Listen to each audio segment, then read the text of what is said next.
Paul Revere's Ride by Henry Wadsworth Longfellow. Listen, my children, and you shall hear of the midnight ride of Paul Revere. On the 18th of April in 75, hardly a man is now alive who remembers that famous day and year.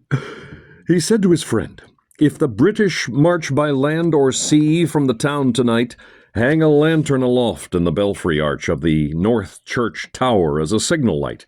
One if by land, and two if by sea, and I on the opposite shore will be ready to ride and spread the alarm through every Middlesex village and farm for the country folk to be up and to arm." Then he said, "Good night,"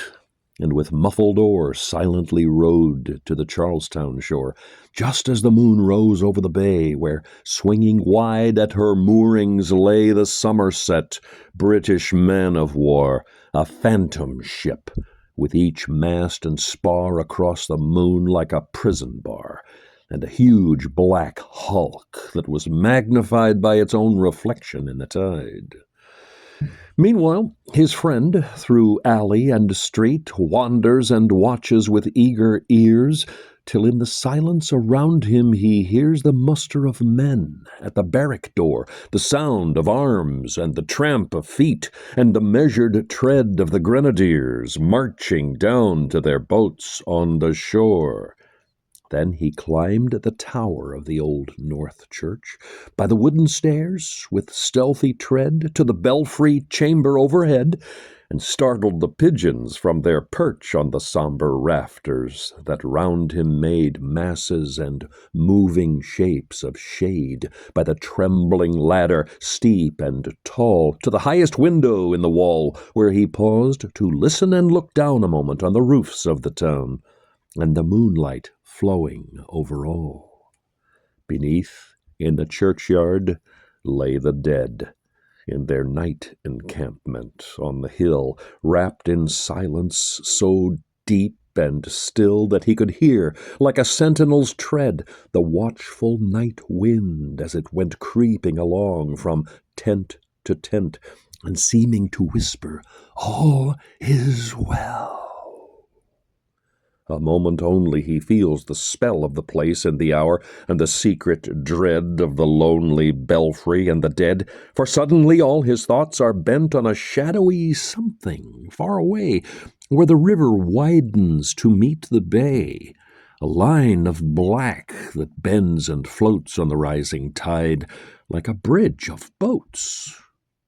Meanwhile, impatient to mount and ride, booted and spurred with a heavy stride, on the opposite shore walked Paul Revere.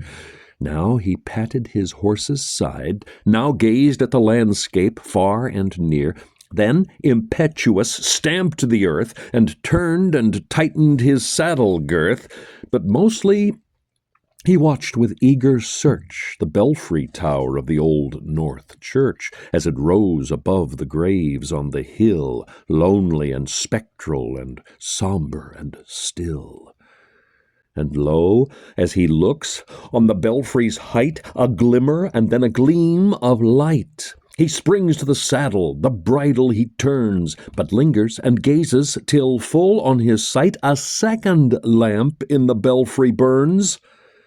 A hurry of hoofs in a village street, a shape in the moonlight, a bulk in the dark, and beneath, from the pebbles in passing, a spark struck out by a steed flying fearless and fleet. That was all, and yet through the gloom and the light the fate of a nation was riding that night, and the spark struck out by that steed in his flight kindled the land into flame with its heat. He has left the village and mounted the steep, and beneath him, tranquil and broad and deep, is the mystic, meeting the ocean tides, and under the alders that skirt its edge, now soft on the sand, now loud on the ledge, is heard the tramp of his steed as he rides. It was 12 by the village clock when he crossed the bridge into Medford town. He heard the crowing of the cock and the barking of the farmer's dog, and felt the damp of the river fog that rises after the sun goes down.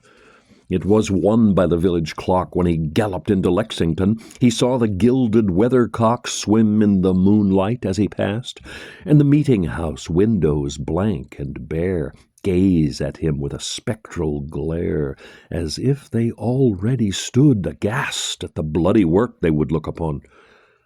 It was 2 by the village clock when he came to the bridge in Concord town. He heard the bleating of the flock and the twitter of birds among the trees, and felt the breath of the morning breeze blowing over the meadows brown. And one was safe and asleep in his bed, who at the bridge would be first to fall, who that day would be lying dead, pierced by a British musket ball. You know the rest. In the books you have read how the British regulars fired and fled, how the farmers gave them ball for ball from behind each fence and farmyard wall, chasing the redcoats down the lane, then crossing the fields to emerge again under the trees at the turn of the road, and only pausing to fire and load. So through the night rode Paul Revere, and so through the night went his cry of alarm to every Middlesex village and farm, a cry of defiance and not of fear, a voice in the darkness, a knock at the door, and a word that shall echo forevermore. For, borne on the night wind of the past, through all our history to the last, in the hour of darkness and peril and need, the people will waken and listen to hear the hurrying hoofbeats of that steed and the midnight message of Paul Revere.